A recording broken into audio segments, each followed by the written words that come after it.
Ce n'est pas un secret que les Ivoiriens aujourd'hui sont malheureux. Je veux saluer nos anciens.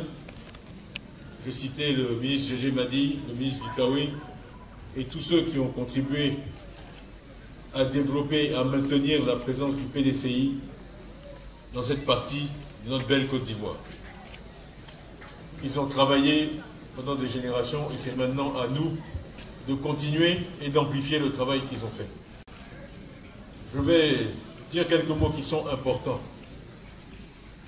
Si je suis là aujourd'hui, c'est pour accomplir une mission et une promesse.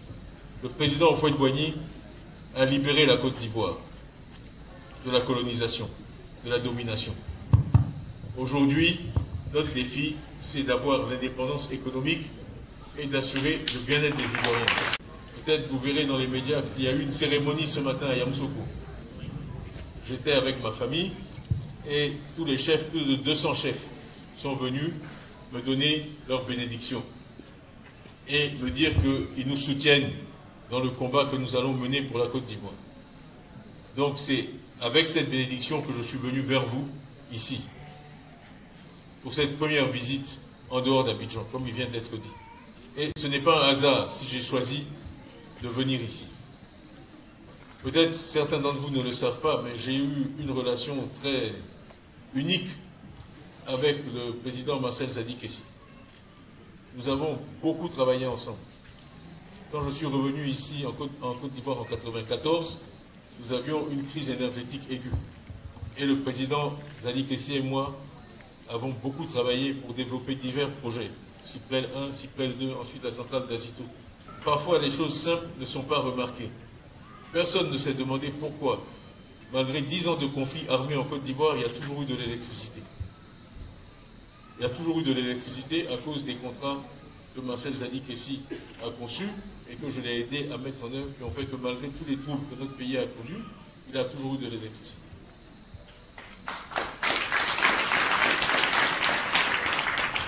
Donc j'irai m'incliner bien sûr sur sa tombe avec beaucoup de respect et beaucoup d'affection, parce que ça a été un grand Ivoirien et un grand homme pour notre nation. Ce n'est pas un secret que les Ivoiriens aujourd'hui sont malheureux. Ce n'est pas un secret que la situation du pays est difficile.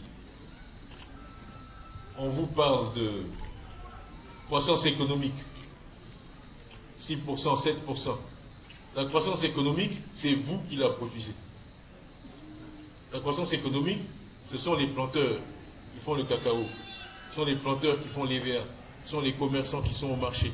C'est le résultat du travail des citoyens. Ce n'est pas le gouvernement qui produit la croissance économique. Les 6 ou 7%, il faut qu'on vous félicite pour ça, parce que ça, c'est ce que la société ivoirienne a produit. Maintenant, ce que le gouvernement doit faire, c'est utiliser cette croissance pour la mettre au service des citoyens. Comment on mesure ça? Il y a quelque chose, sans être trop compliqué, mais on appelle ça l'indice de développement humain. Ça mesure pour tous les pays l'espérance de vie. Combien est-ce que, jusqu'à quel âge les gens vivent? Est-ce qu'ils vivent longtemps ou pas? Et puis le niveau d'éducation. C'est publié chaque année. Tous les pays du monde sont classés. Et les gouvernements eux-mêmes donnent leurs chiffres. Donc ce sont des chiffres que tout le monde accepte. La Côte d'Ivoire, notre pays, vient de passer de 159e à 166e. Ça, ce n'est pas un Tidjane-Tiam, ce sont des chiffres officiels. En un an. Alors, nous sommes 166e sur 193. C'est-à-dire que nous sommes dans les 30 derniers du monde. Ça, ce n'est pas une attaque politique, c'est un fait. Et l'espérance de vie a baissé d'1 an. Or, le travail du gouvernement, c'est de prendre cette richesse qui est créée par vous, par votre travail, pour l'investir au profit des populations. Donc le combat que nous menons, ce que nous voulons changer, c'est ça. C'est faire que le développement humain en Côte d'Ivoire soit le même que le développement économique, comme on a connu pendant des décennies quand le PDCI gérait ce pays. Mettre l'accent sur l'éducation, mettre l'accent sur la santé, ça ce sont les valeurs du PDCI. Le PDCI a toujours mis l'homme au centre de tout.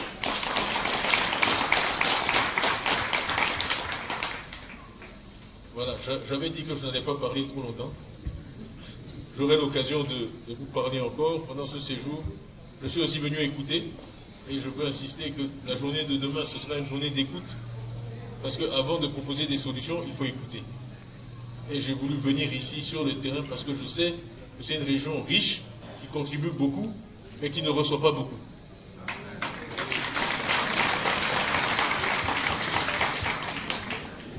Donc j'ai vu la route en venant, j'ai vu les problèmes de transport, j'ai vu tout ça.